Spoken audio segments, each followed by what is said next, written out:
Welcome, it's your friendly neighbourhood Badger here, and I am back with a look at the development manifesto for the Delirium League that GGG, Grinding Gear Games, has just released on their thoughts about how the implementation of this league went and where they're going to be moving with it.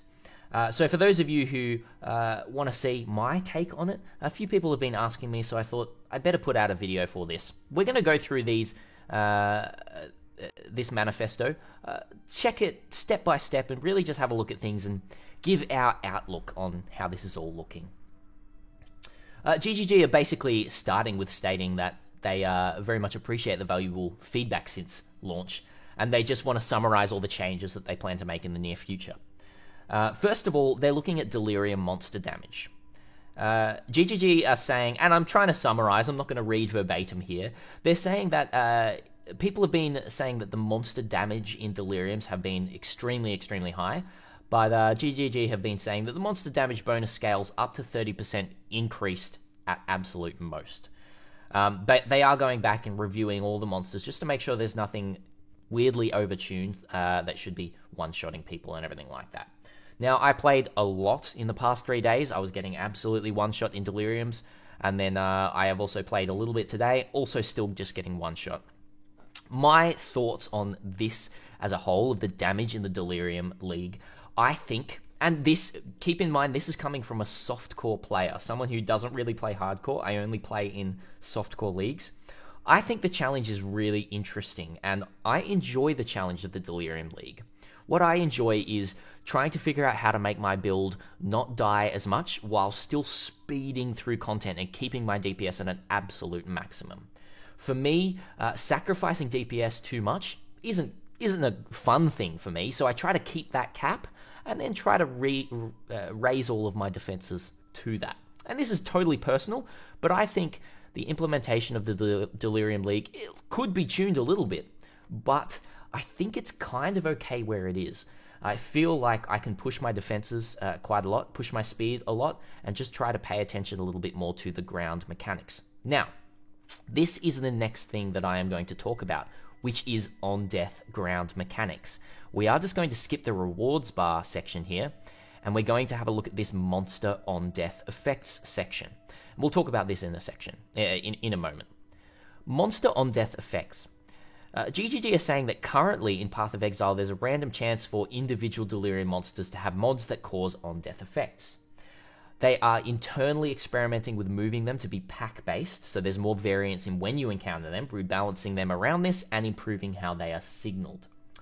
So this is pretty important, what they're saying here, is they acknowledge that the ground effects are not very visible, and they want to try and make them a lot more signaled and visible within this dense Delirium fog, because right now you just cannot tell.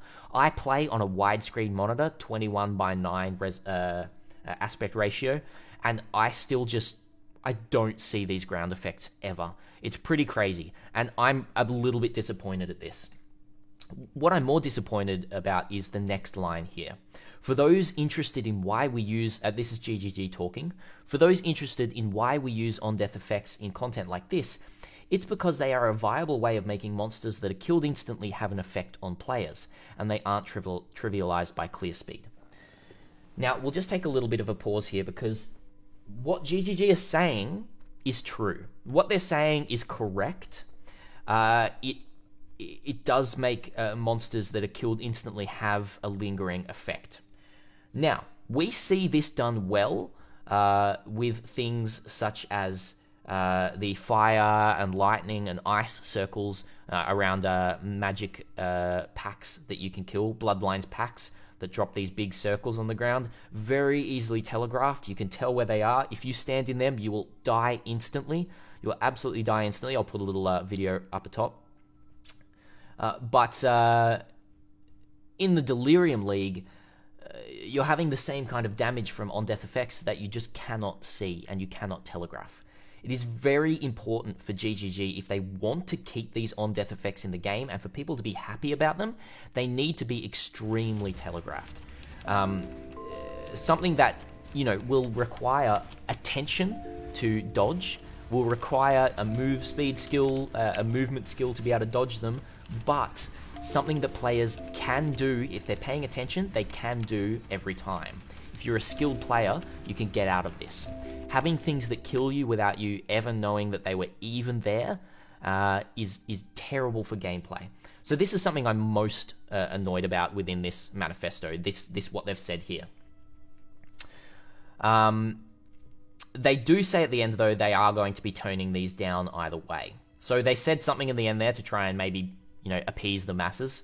But honestly, this is a little bit disappointing what they've said here. We are just going to jump back up because we did skip a little bit here. They're talking about the rewards bar in the Delirium. They say that a random reward type is chosen for the encounter when you touch the Mirror of Delirium, as we may have experienced if you guys have been playing the Delirium League. And again, I'm going to put up a little video of me clearing Delirium up above. When you kill a certain number of monsters, you earn additional instance of that reward type that drops when the encounter finishes. Currently, the rate at that reward bar filling up is not proportional to the depth of the monsters you're fighting, but only proportional to the monsters that you kill. Although monsters deeper in the mist do not fill it up faster, is basically what they're saying. So if you go further into the mist, it does not fill up faster. They did feel that this was appropriate for release because the other rewards that kill that the League grants, such as Cluster Jewels, Delirium Orbs, Splinters, and high quantity rarity bosses, do all encourage you to kill as many monsters as possible, which promise clearing as deep as you can. It is correct. However, I do feel that they do need to change that. They need to make the further you go, the more rewards you get. They are considering this. They are saying that they're considering having that reward bar fill up faster as you deep kill. But they didn't have the change ready in time for the start of League. This is a positive thing, what they're saying here. They're saying that they understand and listen and hear what everyone's saying, and they are hopefully going to be implementing that. Also, they've said at the time of publishing, they found an issue where in many areas Delirium monsters and spawners do not appear when extremely deep in the mist, which is a very, very big bug. They need to fix that, which I'm sure that they will very soon. The paralyzing, wasting, eroding, diluting touch debuffs is basically they're reducing the length of these debuffs so they are substantially shorter, which also will greatly reduce the quantity that accumulates on you. So this is just going to mean it's definitely not as rippy. This change is likely to be in today's 3.10.0c patch, which I believe is already out. So if you're watching this video, this video comes out when this patch is already out. So hopefully that is a little bit better. I haven't noticed too much myself, but I think it will help a little bit. That's pretty much all of those changes up there that we really want to look at. However, we'll just quickly go through everything else, and if I have any thoughts on things, I'll share them with you. First of all, Delirium alongside previous content. Delirium increases the difficulty and reward of all other Path of Exile content. However, players have reported that it doesn't feel worthwhile to run past content under the effects of Delirium because you lose precious time dealing with that content's overheads. We plan to add bonus time to the Delirium event when you trigger past content in order to make up for this. So this is something that I felt as well playing the League. This is something that I felt if I, run past an Alva or run past a Cassia when I do a Delirium encounter, I will just run straight past them. I know that they're better rewards if you do those content, but you're not going to do them in time. You just have to run straight through and try and just get to as deep as you can of that Delirium in the base map. So them adding extra time, it's going to be very vital how much extra time they add. For something like Alva, you can clear an Alva encounter, let's say in 20 seconds, 15 to 20 seconds you can clear an Alva encounter. It needs to be at least 15 to 20 seconds extra time. For a Cassia, you're spending almost a minute on Cassia, depending on the thing. So it needs to be proportional to the encounter that you come across. That's super important. If they get this wrong, if they implement this wrong, it's still going to feel just as bad as it does right now, and people are just going to zip past things. They have to get this very correct. During their internal testing before release, they increased the length of time that Delirium encounters last, so the players have extra time to pick up items. And they're saying item filters help alert you to which items are most important to grab. We all know that it seems like a cop-out line there. GGG, you don't need to put those kind of lines in. It actually would have been better if you just left this out. It's kind of shits on players, like, oh, you should be using an item filter. It makes players feel not great. It's kind of a backhanded comment on people right there. But that's pretty much it with that. Depth meter, because of the distance from the start of the encounter, matters quite a lot for both relative difficulty and chance that additional mods are spawned. We are considering adding an indicator in the user interface which shows the relative difficulty. This is going to be very important, I think. This might be in the form of a number next to the reward bar that shows the rate at which they are being increased by. Yeah, I think this would be really good. That's just a great implementation. I don't have much to say on that. I think that'll be really, really nice. The last thing is in performance. They're saying it looks like they broke something in 3.10.0, which we have all experienced. I've been fortunate not to experience it as much as other people, but I have heard from both a lot of people on stream and other streamers themselves. I was trying to tune into Havoc as well, and he had crazy problems, which kind of sucks. They don't know what it is yet, but they're investigating. I know that it's in these kind of times when we can't play the game properly, I know that it's difficult to kind of look positively, because this is, a game that they should be providing the service to us, and we're playing for them and investing in it. If we are, if anyone's buying MTX, everything like that, I totally get it. Keep in mind that GGG are doing the best that they can, and I do truly believe that. They have a lot on their plates. Sometimes they fail, sometimes they're successful. They're also pushing PoE 2 at the moment, so keep that in mind. However, starting a league with these kind of crashes it's almost not acceptable. I believe that GGG needs a lot more internal testing and a lot more kind of external testing as well, in terms of kind of NDA, beta testers for leagues and everything like that. I think that's actually super important. Because every league, there's some sort of big crashing thing that happens at the start of leagues. As I said, fortunately, I haven't experienced too much of it myself, but I know that it's been affecting a lot of other people. And they do say, annoyingly, it affects some computers and users a lot more than others. So I think that's what's happening in my case and other people's case. We now have a couple of computers in the office that reliably reproduce problems, so we're using those to debug it. So this is good. They're nailing down what it could be in the problems that they're encountering. And then the visibility.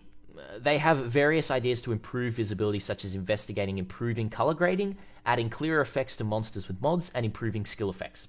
We don't know how exactly which set of these experiments will be deployed, but we do want to make it easier to see what's going on. Expect some improvement soon. This is very vague, but at least it states that they're kind of looking into things, which is pretty great. And lastly, they're going to make the end Delirium button bindable, which is pretty cool. That just means we're going to be able to do it pretty quickly rather than going down and clicking it over in the corner. That's pretty much it with everything. They do have a summary, TLDR, but we pretty much went through everything anyway. That is it for my thoughts on the manifesto, where GGG is heading with this league. Lastly, I'll just finish with my thoughts as a whole of this league. I've really enjoyed this league starting off. I've been pushing super hard. However, because I've been pushing hard at the early leagues, I've been pushing, and the Delirium encounters have been very rippy, so I have been avoiding the Delirium encounters for quite some time, almost 2 days. Almost straight after first day, I've been ignoring them mostly, because they've just been killing me so much. And subsequently, on softcore, I'm still only sitting at level 91, whereas on another league, say Metamorph or something like that, I would probably be sitting on around 93, 94 at the moment, with the amount of maps and XP that I would have been getting. So I think it's extremely rippy. I think that my mindset needs to change in how we go about playing this league. But I also think that is partly GGG's fault in the ground effects and the non-telegraphed abilities that are killing you instantly in the mist. So that's it, guys. Thank you so much for tuning in. Come catch me on stream. There is a right over there. Wait, where are we? Over there. There's my Twitch handle. There is also Twitter if you want to follow that. You can come and give that a follow.